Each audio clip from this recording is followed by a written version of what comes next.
안녕하세요. 반갑습니다. 신희아입니다. 반갑습니다. 네, 이렇게 다들 바쁘신 와중에 제 책이 따끈따끈하게 한 2, 3일 전에 나왔거든요. 근데 첫 북토크를 이렇게 함께 해주셔가지고 너무나 진심으로 깊은 감사의 말씀을 드립니다. 오늘 여러분들이 이제 들고 있는 책, 이제 구입을 또 많이 해주셨는데요. 오늘 여기 책을 못 갖고 와서 하시는 분들은 부담스러워하지 않으셔도 되세요. 괜찮으세요. 네, 강의 들으시면 되시고, 보시면 제목이 이제 말하기가 두려운 나른이거든요.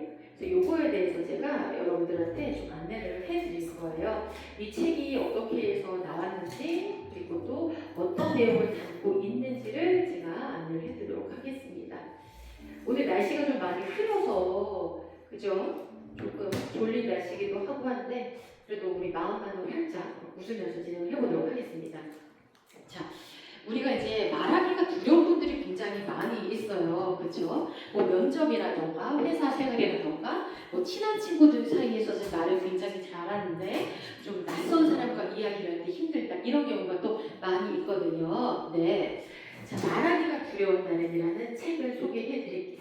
그렇게 앞서서 저를 이제 처음 보시는 분도 계시고 좀 아시는 분도 계실 것 같은데 저는 이 보시겠지만 경력이 아나운서, 기사 캐스터, 리포터, MC, 쇼호스트, 뭐 기자 등 말을 잘해야만 할 수 있는 직업군에 속해 있어요. 그리고 현재 스피치 학원을 운영을 하고 있고요. 그래서 제가 제일 잘하는 것 그리고 좋아하는 것을 여러분들한테 좀 설명을 해드릴까 해요. 그리고 제가 얼마 전에 이제 뉴스 콘텐츠라고 문학 이제 기자로도 활동을 하게 돼서 제가 스피치 칼럼을 또 쓰고 있거든요. 그래서 신유아의 커뮤니케이션 보고서를 검색을 하시면은 스피치에 대한 내용도 확인을 하실 수가 있으세요. 자, 제가 강의 이력인데요. 뭐 삼성이라던가 뭐 여러 가지 뭐 대기업뿐만 아니라 진천, 태릉 선수촌 등등에서 뭐 강의도 이제 많이 했었고요. 본격적으로 우리가 시간이 이제 길지 않은 관계로 어서 오세요. 편한 자리에 앉으실게요. 네. 그래서 좀 소개를 해드릴게요. 예. 저서 말하기가 두려운 나는. 자, 우리가 두렵다는 것은 좋은 거는 아니죠. 사실 두렵다는 것은 편하지 않은 상태를 말하는데 저는 평상시에는 괜찮은데 어떤 특정 상황에서 말하기가 힘들어요. 이런 분들이 계세요. 그래서 이 책에 있는 내용들은 제가 직접 교육생들이 기도를 하면서 겪었던 사례들, 실질적인 실전에서 활용할 수 있는 방법들을 좀 담아두었습니다. 이번에 책은 기존의 책들과는 다르게 에세이 형식으로 나왔어요. 그래서 자기개발 형식으로 딱딱하게 하는 게 아니라 공감과 위로를 주고 격려를 하는 그런 컨셉으로 진행을 해봤습니다. 흔들리고 위태로운 당신에게 전하는 위로와 격려의 목소리. 이 공간은요, 제가 북살롱을 진행하는 공간인데 신유아의 북살롱이라고 해서 이 공간에서 우리 곽수면 작가님이 이 책 집필하셨죠. 엄마는 아직도 내가 백수를 좋아하는 줄 안다의 작가의 집필 작가 선생님이신데 우리 작가님께서 11월, 12월 정도에 이곳에서 북토크를 진행을 하셨죠. 그래서 한 달에 한 번씩 훌륭한 작가님들이 모시고 제가 북토크 행사를 진행을 하는데 오늘은 제 책으로 진행을 하는 거예요. 항상 토요일, 매월 셋째 주 토요일 3시에 진행을 하는데 이 공간이 여기에 나와 있는 공간입니다. 네, 사진을 찍으실 분들 찍으셔도 됩니다. 딱 제가 셀색이 딱 보면서 자, 기존의 책들이에요. 약간 표지부터 좀 느낌이 다르지 않나요? 첫 번째는 스피보다 스피치다라는 책인데 이 책은 정말 자기 개발성, 말 이렇게 하세요 라고 하는 방법론적인 거고요. 두 번째 책은 유튜브를 전 이렇게 생각을 했거든요. 세상은 유튜브를 하는 사람과 유튜브를 보는 사람. 근데 이제 유튜브에 대한 문의가 한번으로 굉장히 많이 와서 많은 분들에게 도움을 주고자 유튜브의 유형을 제가 5가지로 분석을 해서 진행을 했던 거고 세 번째 책은 창비에서 나온 오늘부터 나는 말지 않는 어린이라는 책인데 어린이 대상의 스피치 책이에요. 그리고 결이 조금 다른 게 이 책, 낮잠 같은 인생인데 제가 2024년 작년 11월이네요. 작은 어떤 문학단체에서 신인문학상을 수상을 하면서 시집이 이제 세상에 나왔는데 평상시에 시 쓰는 거를 좀 취미로 하다 보니까 써있는 한 150편 정도의 글이 있었어요. 그래서 그래서 그거를 출판사에 투고를 하고 이렇게 돼가지고 이제 낮잠 같은 인생이라는 시집이 세상에 나왔는데 이 시집은 일반 시집과는 다르게 어렵지 않고요. 낭송하기 좋은 시집. 스피치하고 좀 결이 비슷하죠? 그렇게 제가 출간을 했습니다. 그리고 오늘의 책 바로 요 앞에 있는 말하기가 두려운 나는인데 사실 말하기가 두려운 거는 나만이 아니거든요. 나하고 대화가 잘 되는 친구가 있는가 하면은 기가 너무 센 친구라던가 혹은 대화가 안 되는 사람이 있을 때는 막막하고 막연하거든요. 그래서 오늘은 이런 팁들을 좀 알려드리도록 하겠습니다. 스피치를 잘하는 방법은요, 한 6개 정도로 생각을 하시면 되세요. 첫 번째는 발음과 발성인데요. 같은 말을 하더라도 발음이 정확한 사람과 불분명한 사람은 굉장히 다르거든요. 제가 지금 이 공간에서 북토크를 진행을 하지만은 혹시 여러분 브로콜리 너마저라는 그 가수 아시나요? 혹시 아세요? 그 윤덕원 작가님이 계시는데 그분이 지지난주인가에 책방 연희 광화문에서 책방 연희에서 북토크를 진행을 하셨는데 그분이 원래 가수거든요. 근데 제가 원래 팬인데 실제로 그분을 만난 건 처음이에요. 목소리가 너무 좋은 거예요. 그래서 가자마자 안녕하세요 윤덕원입니다 하는데 너무 좋은 거예요. 노래할 때보다 오히려 더 좋은 듯한 느낌인 거죠. 그래서 제가 그분을 보고서 또 이제 기사를 썼어요. 그래서 여러분들한테 말씀드리고 싶은 것은 말의 내용도 중요하지만은 발음과 발성 여기에 우리 작가님들이 꽤 많이 있으셔요. 한 분, 두 분, 세 분, 네 분 정도가 계시는데요. 우리 작가님들도 글을 잘 쓰는 것과 사실 말을 잘하는 거는 다르죠. 그리고 우리 교수님들도 마찬가지죠. 교수님도 잘 알려주는 것과 남이 잘 듣게 하는 건 또 다르잖아요. 그래서 우리 작가님들이 앞으로 북토크를 진행을 하실 때도 오늘과 같은 이런 소스들을 좀 갖고 계시면 좋으실 것 같은데 정확한 발음을 하기 위해서는 너무 쉬워요. 너무 쉬워요. 무엇이냐? 바로 주먹을 옆에 한번 대보실게요. 이 상태에서요. 이 주먹보다 크게 얘기하면 돼요. 자, 제가 조금만 입을 작게 얘기해 볼게요. 이 주먹보다 작아요. 그러면 안녕하세요 신유아입니다. 안 걸리잖아요. 근데 크게 하면은 안녕하세요 신유아입니다.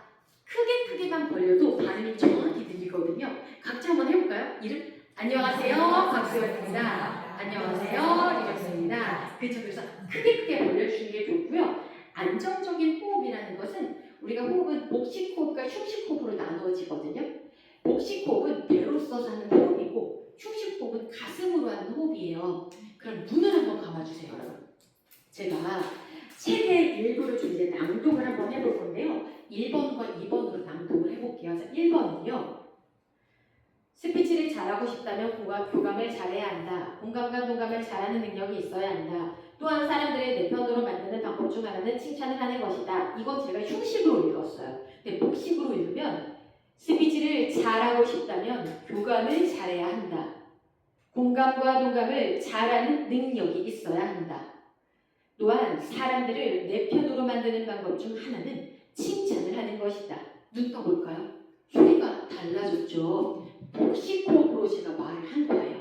그러면 호흡법을 제가 좀 안정적으로 할 수 있는 방법을 알려드릴 건데요. 이 배꼽 아래 3cm의 주먹 한번 대보실게요. 그 상태에서요. 숨을 깊게 들이마셔 볼게요. 복식 호흡 시작. 들이마셨을 때 배가 안으로 들어가세요? 나오세요? 배 안으로 들어가야 하시는 분 손 들어볼까요? 네, 몇 분?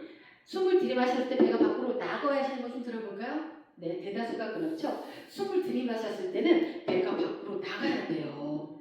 왜 그럴까요? 숨을 안으로 들어 마시면요, 네, 잘 말씀 뭔가 이제 하시려고 하시는데 아랫배에 힘이 들어가지 않으니까 소리가 쥐어짜요. 그래서 속을 들이마실 때 이렇게 일어나시면은 배에다 손을 댄 상태에서 자 연못을 한번 보실게요. 이 상태에서요 숨을 들이마실 때 밖으로 나와야 돼요. 근데 숨을 들이마실 때 배가 들어가면은 긴장하는 사람들은 막 이렇게 올라가죠. 막 안녕하세요 막 이렇게 긴장이 되어 버리잖아요. 그래서 배를 밖으로 밀어야 되는 거거든요. 요게 이제 복식법인데 자 배에다 손을 대주시고요. 숨을 깊게 들이마시면서요 7초 동안 참을게요. 시작. 참을게요. 1, 2, 3, 4, 5, 6, 7. 뱉어보실게요. 시작. 뱉을 때 스스 배가 안으로 들어가면서 쥐어짜는 듯한 그런 느낌이 있으셔야 돼요. 그래서 요것들 연습을 좀 해주시는 게 좋고요. 복식호흡은 아실 거예요. 어떤 명상의 호흡법과 좀 비슷하거든요. 요거 해주시면 되는데 그러면 이러실 거예요. 아니 이 복식호흡인데 왜 말할 때 적용이 되는 거죠? 라고 의아해 하시겠죠. 복식호흡을 하는 것은 배를 써서 말을 할 때 위안이거든요. 그러면은 배가 안 움직이면요 이 상태에서요 뉴스를 진행할 때요 배가 안 움직이면 휴식이에요. 오늘은 전 대통령은 외교 안보에 대해서 논의했습니다. 배가 한 번도 안 움직이잖아요. 근데 배를 움직이면은 오늘은 전 대통령은 외교 안보에 대해서 논의했습니다. 이렇게 소리가 바뀌어요.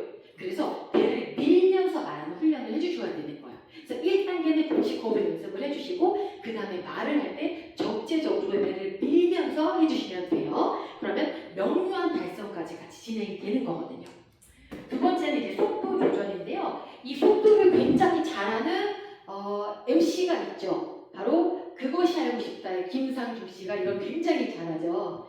그래서 우리는 사건 현장에 직접 찾아가. 맞습니다.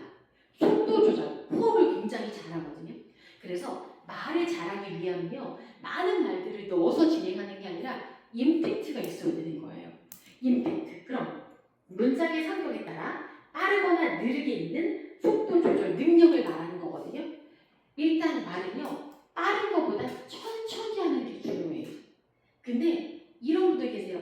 천천히보다 더 좋은 게 느린 거잖아요 라고 하시는데 느리게 말하는 것은 저는 오늘 학교에 이게 느린 거고 천천히 말하는 거는 저는 오늘 학교에 갑니다 이렇게 말을 하는 거죠. 빨리 말을 하는 거는 저는 오늘 학교에 갑니다 쉬지 않고 말을 하는 거예요. 그래서 속도 조절도 너무나 중요하고요. 억양과 강세 노래를 잘 못 부르시는 분들은 톤이 일자죠. 동해물과 백두산이 마르고 닳도록 하느님이 보호하사 말도 똑같거든요. 말도 지루하게 하는 것은 안녕하세요. 오늘 저는 여러분들을 만나서 너무나 기쁜데요. 이 자리에서 강의를 시작하도록 하겠습니다. 일자로 하잖아요. 억양과 강세가 있으면은 저는 오늘 여러분들을 만나서 너무나 기쁜데요.